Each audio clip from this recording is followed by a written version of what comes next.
Hello दोस्तों, आज हम करेंगे BSKE 141 इकाई 5 आहार विहार। आहार विहार का मतलब ये होता है दोस्तों, हम क्या खाते हैं क्या नहीं खाते हैं। तो इसकी रूपरेखा देख लेते हैं। 5.2 आहार विहार। आगे स्वास्थ्य दिनचर्या में आहार विहार, स्वास्थ्य रात्रिचर्या में आहार विहार, विभिन्न ऋतुओं में आहार विहार। यानी कि दिन में क्या खाना चाहिए, रात में क्या खाना चाहिए और अलग अलग ऋतुओं में हमें क्या खाना चाहिए। इसके बारे में हम विस्तार पूर्वक अध्ययन करेंगे इस यूनिट में। तो सबसे पहले देख लेते हैं आहार विहार होता क्या है। आहार विहार के संदर्भ में भगवान श्री कृष्ण ने भी कहा है, युक्ताहार विहारस्य युक्त चेष्टस्य कर्मसु युक्त स्वपनाव बोधस्य योगो भवति दुर्गवा। यानी कि जिसका आहार विहार सम्यक है, कर्म में उसकी चेष्टा भी सम्यक है, जो योग्य सोता जागता हो उसे योग से दुख समाप्त होता है। यानी कि जो नियमित रूप से खाता हो, नियमित रूप से सोता हो, नियमित रूप से कर्म करता हो, तो उससे क्या होता है, उसका दुख समाप्त होता है। तो यहाँ पर करते हैं हम आहार विहार का आपका मतलब समझ लिया दोस्तों। अब करते हैं स्वास्थ्य दिनचर्या में आहार विहार, यानी कि दिन के समय हमें क्या खाना चाहिए। संस्कृत में दैनिक कार्यक्रम को दिनचर्या कहते हैं। दिन का अर्थ है दिन का समय, अर्थात चर्या का अर्थ है उसका पालन करना या उसके निकट रहना। दिनचर्या का आदर्श दैनिक कार्यक्रम है जो प्रकृति में चक्कर का ध्यान रखती है। आयुर्वेद प्रातःकाल के समय पर केंद्रित होता है, क्योंकि वह पूरे दिन को नियमित करने में महत्वपूर्ण भूमिका निभाता है। तो प्रातः समय पहले उठ के हमें क्या करना चाहिए, नित्य ही सूर्योदय को पहले गर्मी के दिनों में 4 बजे और सर्दी के दिनों में 5 बजे बिस्तर को त्याग करना चाहिए। यानी कि गर्मियों में तो हमें सुबह 4 बजे उठना चाहिए, सर्दी में हमें 5 बजे उठना चाहिए। हमारे ऋषि मुनियों ने सर्वोदय से 4 घड़ी पूर्व का समय निश्चित किया है। यानी कि 1 घड़ी का मतलब 1 घंटा होता है दोस्तों, क्योंकि सूर्योदय से 1.5 घंटे पूर्व वातावरण में विशाल ऊर्जा की गति बढ़ जाती है। इसके प्राचीन परंपरा का पालन करते हुए अपनी हथेली की रेखाओं को देखे धन ज्ञान और शक्तियों देवियों को याद करें। यानी कि सुबह उठते ही अपने हाथों की हथेलियों को देखे और रेखाओं को देखे और देखते हुए धन ज्ञान और शक्ति देवियों का, जो भी आप देवी देवते मानते हो, उसका याद करें। आगे क्या कहता है, कराग्रे वस्ते लक्ष्मी कर मध्य सरस्वती कर मूले तू गोविंदम प्रभाते शुभ कर दर्शनम। फिर उसके बाद क्या करना चाहिए हमें, उसके बाद करना चाहिए दोस्तों हमें ऊषापान। ऊषापान में ब्रह्म मुहूर्त में उठकर ऊषापान करना चाहिए। आयुर्वेद शास्त्र में नासा छिद्र से ब्रह्म मुहूर्त में पानी पीना ऊषापान कहलाता है। यानी कि नाक के माध्यम से पानी ऊपर खींचना और छोड़ना, तो वो क्या कहलाता है, ऊषापान। ऊषापान के लिए समशीतोष्ण जल का प्रयोग किया जाता है। इसके लिए कूप का जल सर्वश्रेष्ठ माना जाता है। यानी कि या तो कुएं का जल हो या घड़े का जल हो, उसके द्वारा क्या किया जाता है, ऊषापान किया जाता है। फिर उसके बाद हमें क्या करना चाहिए, मलोत्सर्ग एवं सफाई। यानी कि हमें मल का त्याग करना चाहिए ताकि पेट हल्का हो जाए, और सफाई करनी चाहिए हमें। मूत्र रोकने, इसमें क्या बताया गया है, अगर हम मल का त्याग नहीं करेंगे तो हमारे क्या हो जाएगा, पेट में दिक्कत होगी, पेट में गैस बनेगी और हमें बवासीर जैसी समस्या आ सकती है, खट्टी डकारें आएंगी मुख से बदबू आने लगेगी। अगर मूत्र नहीं करते सुबह तो लिंग में शूल होता है, यानी कि लिंग में जलन होती है। मूत्र कृच्छ मस्तक में दर्द होता है। शरीर में निम्रता तक्षण का संपूर्ण संधियों में खींचने सदृश पीड़ा होती है। मलमूत्र का वेग हो तो मूत्र त्याग करना चाहिए, इससे पहले अन्य कार्य नहीं करना चाहिए। यानी कि अगर प्रेशर बना हुआ हो तो हमें क्या करना चाहिए, सबसे पहले मलमूत्र का त्याग करना चाहिए, किसी और कार्य में ध्यान नहीं देना चाहिए। आगे क्या करेंगे, दत्त धावन जीभ प्रक्षालन और मुख्य दिव्य वादन। यानी कि उसके बाद हमें दांत साफ करने चाहिए, जीभ साफ करना चाहिए। दांत किससे साफ करना चाहिए, इसने दांतुन दे रखे दोस्तों। दांतुन कितनी लंबी होनी चाहिए, 12 उंगली इतनी, यानी कि कम से कम 12 इंच की होनी चाहिए जी। उससे अपने दांत घिसे और आगे का हिस्सा नरम चबाकर नरम कर लेना चाहिए ताकि दांतों को नुकसान न हो। दांतुन किस किस की हो सकते हैं दोस्तों, आग की हो सकती है, वट की हो सकती है, खेर की, करंज की, सरज की, अर्जन इत्यादि। वृक्षों की, कसाय, कटु, तिक्त रस वाली, जिसका अगर भाग कोमल हो। इससे क्या होता है, हमारे दांतों को और मसूड़ों को रगड़ रगड़ कर साफ करना चाहिए। जीवा क्या कहता है, जीवा में क्या कहता है, जीवा के ऊपर जो मैल छिपा होता है उसको हमें अच्छी तरह से साफ करना चाहिए। और जो जीभ का साफ करने की वो तार सा आता है दोस्तों, उसको तांबे से बनवाए या फिर चांदी के बनवाए। यह न मिले तो कोई जी कोमल चीज से लेकर उसको जीभ को साफ करें ताकि हमारे मुख से बदबू ना आए, और शीतल जल से कुरला करें। फिर आगे क्या कहते हैं, मुखादि दावन। इसमें क्या कहा है, लोध आमल इत्यादि को उबालकर उस पानी से मुख और आंखों को धोना चाहिए। इससे मुख के क्या होते हैं, सनिग्धता दूर होती है, यानी कि मुहासे, छाइया या जो भी कुछ बीमारी होती है चेहरे पे वो दूर होती है, आंखें साफ हो जाती है। आगे क्या कहता है, उसके बाद उठकर हमें क्या करना चाहिए, नास्य गंडूस्य एवं अभ्यंकरम, यानी कि नास्य कर्म हेतु रोज सुबह 2 से 3 बूंद गर्म करके ठंडा किया हुआ सरसों का तेल या तिल का तेल नाक में डालना चाहिए। 2 ही तेल डालने चाहिए, सरसों का हो या इसका तिल का हो। नाक में तेल डालने से सिर आंख के रोग नहीं होते, नेत्र की ज्योति बढ़ती है, बाल काले और लंबे होते हैं जो समय से पूर्व न जड़ते हैं न ही सफ़ेद होते हैं। देखो दोस्तों, नाक में तेल डालने के क्या क्या फायदे बताए हैं। आंखों की ज्योति बनी रहती है, बाल काले लंबे होते हैं और नाक के भी रोग नहीं होते। फिर क्या कहता है, गंडुष्करम। गंडुष्करम हेतु मुख में अचारी द्रव की मात्रा होती है, कवच उसे कहते हैं, जिसमें द्रव की मात्रा मुख के दाएं और बाएं ओर फेरे, जिसके तिल सरसों के प्रयोग उत्तम कहा गया। यानी कि तिल और सरसों के तेल को मुंह में रखकर कुरड़े टाइप में करे दोस्तों, यानी कि चुगरदा को उसको घुमाए चारों तरफ से। आगे क्या कहता है, शोरकर्म एवं शरीर परिमार्जन। शोरकर्म में क्या होता है, नित्य व्यायाम सम्मान करना चाहिए, सुबह उठकर योग करना चाहिए, और महीने में 1 बार बाल कटाने चाहिए, और प्रतिदिन दाढ़ी बनानी चाहिए। शोरकर्म में ये कहा गया है। स्नान क्या कहता है, स्नान कर्म अग्नि को प्रदीप्त करने वाला होता है, यानी कि अग्नि को शांत करने वाला होता है। शक्ति, आयु, ओज को बढ़ाने वाला, उत्साह तथा बल को देने वाला, खुजली, मैल, आलस्य, तृष्णा, दाव, पाप को दूर करता है। शीतल जल आदि से सींचने से शरीर में बाहर की गर्मी पीड़ित होकर भीतर आती है। अगर हम ठंडे जल से स्नान करेंगे तो क्या होगा, हमारे शरीर जो बाहर से ठंडा होगा वो गर्मी, वो बाहर से शरीर गर्म होगा, वो गर्मी अंदर जाएगी, इसलिए स्नान करते ही भूख लग जाती है। रक्त पित्त दूर होता है। उष्ण जल से स्नान करने से बल बढ़ता है। गर्म जल से हम स्नान करते हैं तो हमारे शरीर में ताकत बढ़ती है, वात पित्त का नाश होता है।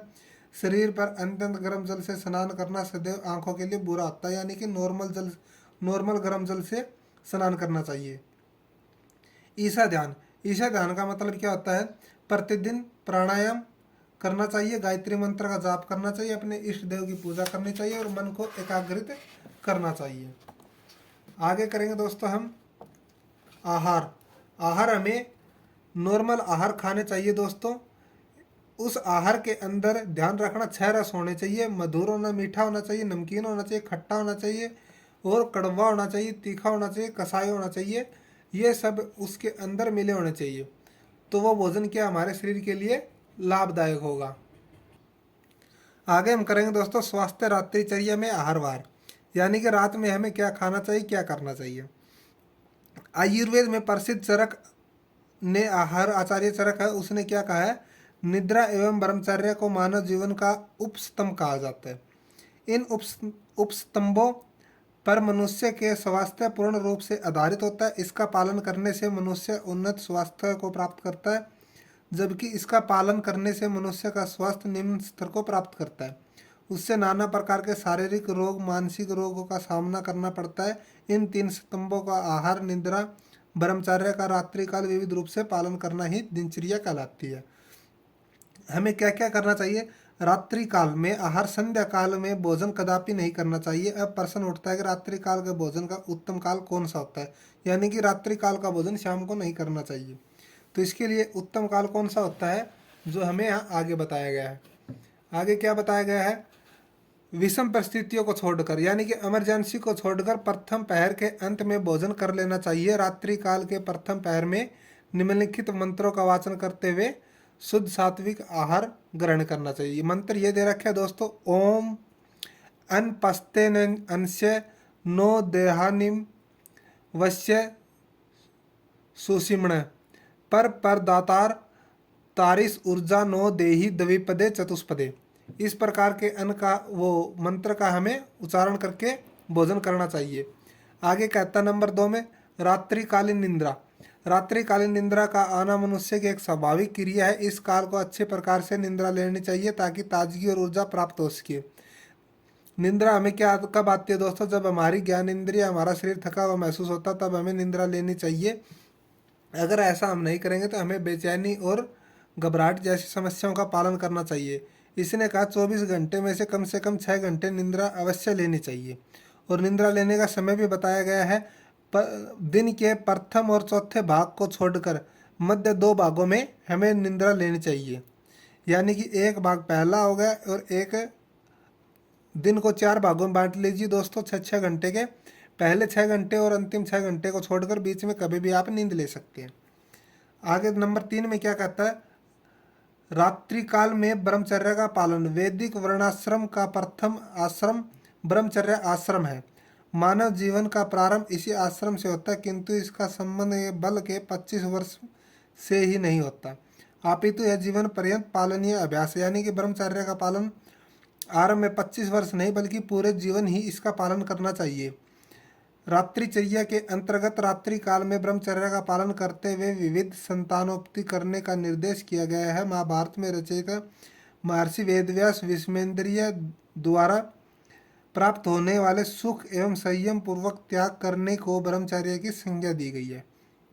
सामान्य रूप से प्रजनन, इंद्रिय एवं संयम को ब्रह्मचर्य के अर्थ के रूप में वर्णित किया जाता है।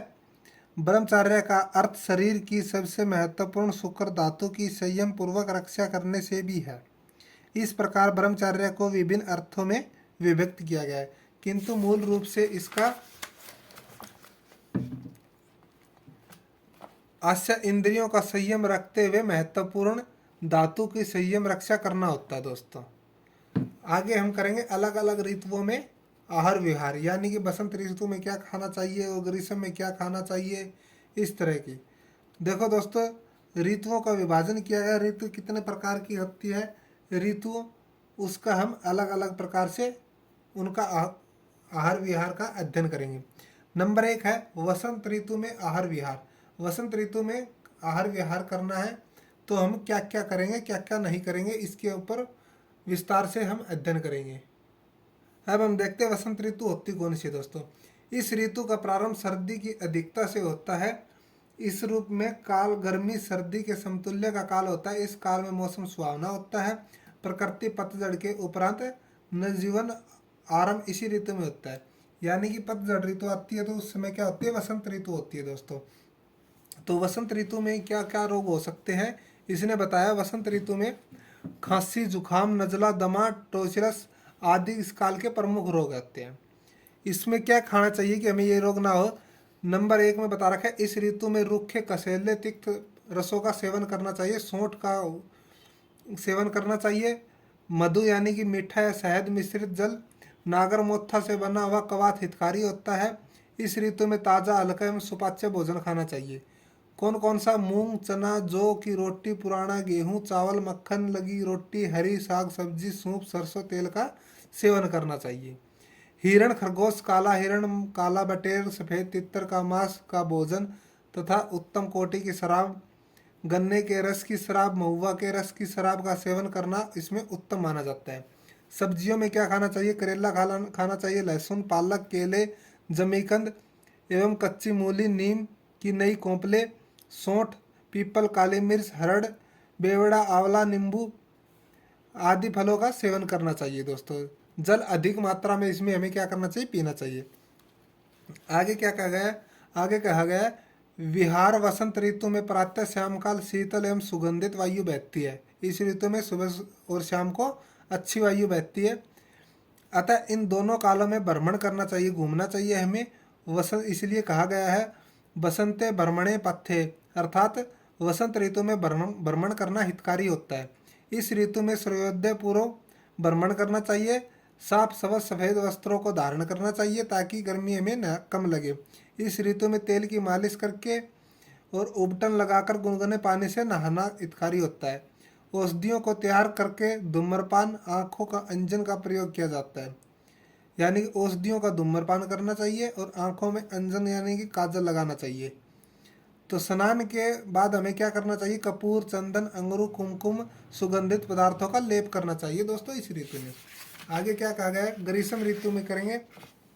आगे दिया है ग्रीष्म ऋतु में आहार विहार। तो ग्रीष्म ऋतु में आहार विहार क्या क्या क्या करना चाहिए हमें इसके अंदर? ग्रीष्म ऋतु का समय बताया गया दोस्तों 16 मई से लेकर 16 जुलाई तक। अंग्रेजी कैलेंडर में इसको जेठ माह में गर्मी का ऋतु आती है। इसमें खाना क्या चाहिए? मीठे रस के शीतल प्रकृति आहार का सेवन करना चाहिए। संतरा, अंगूर, तरबूजा, खरबूजा, लौकी, तोरी, मीठी दही, बेल का शरबत, नींबू पानी, नारियल पानी आदि का हमें इसमें सेवन करना चाहिए। इससे क्या, इस ऋतु में क्या क्या रोग होते हैं दोस्तों? जोड़ों का दर्द, सूजन, गठिया, अर्थराइटिस इस ऋतु में ज़्यादातर रोग होते हैं। और इस ऋतु में कपड़े हमें सफ़ेद सूती वस्त्र प्रयोग में करना चाहिए। और कहाँ विहार का मतलब होता है घूमना। कहाँ कहाँ घूमना चाहिए?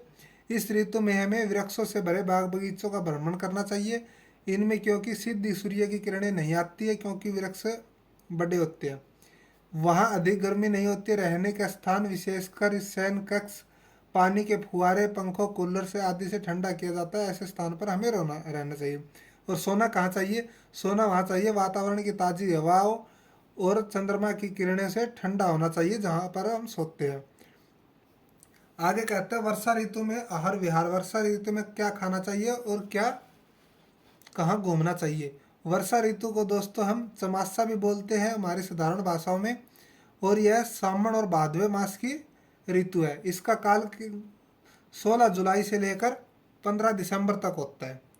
वर्षा ऋतु वात दोष को प्रकोप की ऋतु माने जाते हैं। वात दोष होता है इसमें। ग्रीष्म ऋतु में संचित वात दोष वर्षा ऋतु में प्रकम्पित हो जाता है।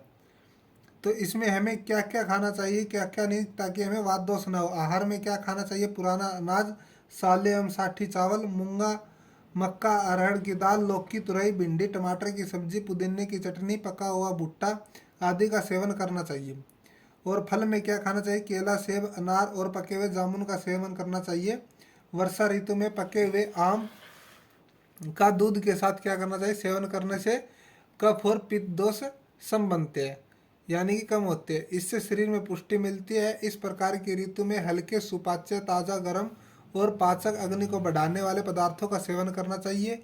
विहार इस ऋतु में यानी कि घूमना, इस ऋतु में दिन में सोना, धूप में घूमना, सोना, अधिक मैथुन, अधिक पैदल चलना शारीरिक व्यायाम के हानिकारक है। इसमें ये चीज़ें दोस्तों हानिप्रद है। दिन में सोना, धूप में घूमना, सोना, अधिक हस्तमैथुन करना, अधिक पैदल चलना, अधिक शारीरिक व्यायाम करना। अब आगे आ गया दोस्तों शरद ऋतु में कहाँ घूमना चाहिए और क्या खाना चाहिए। शरद ऋतु दोस्तों कात्तक मास की मानी गई है। अंग्रेजी कैलेंडर के हिसाब से इसका काल है 16 सितंबर से लेकर 15 नवंबर तक। इस ऋतु में हमें क्या क्या खाना चाहिए और कहाँ घूमना चाहिए? खाना हमें चाहिए दोस्तों चावल, गेहूँ, जौ, मूंग, चौलाई, पालक, बथुआ, लौकी, मूली आदि का हमें सेवन करना चाहिए। इस ऋतु में अनाज तिक्त पदार्थों को घृत के स्थान पर पकाकर पित्त दोष कुंपित नहीं होता। इनको पकाकर खाने से पित्त दोष नहीं होता दोस्तों। शारीरिक बल श्रेष्ठ बना रहता है। इस ऋतु में हरती की चूर्ण का सेवन करना चाहिए। मिश्री और गुड़ के साथ सेवन करना चाहिए। आंवले का सेवन करना चाहिए शक्कर के साथ। इससे क्या हो जाता है? पित्त रोग नहीं होता दोस्तों में। और घूमना कहाँ कहाँ चाहिए हमें? आयुर्वेद शास्त्र में शरद ऋतु में शरीर शोधन हेतु योगा अभ्यास करना सबसे उचित माना गया है, इसलिए श्रेष्ठ ऋतु कहा गया इसे। इसमें आचार्य ने कहा है शरदानी च माल्यानि वसांसि विमलानि च शरत काले परसेशन्ते परदोषे चेदुष्प्रमे। यानी कि इसका मतलब क्या होता है दोस्तों? इसका मतलब होता है शरद ऋतु में उत्पन्न फलों की माला स्वच्छ कपड़े रात्रि में प्रथम पहर में चंद्रमा की किरणों का सेवन करना चाहिए जो इसके लिए लाभदायक होता है।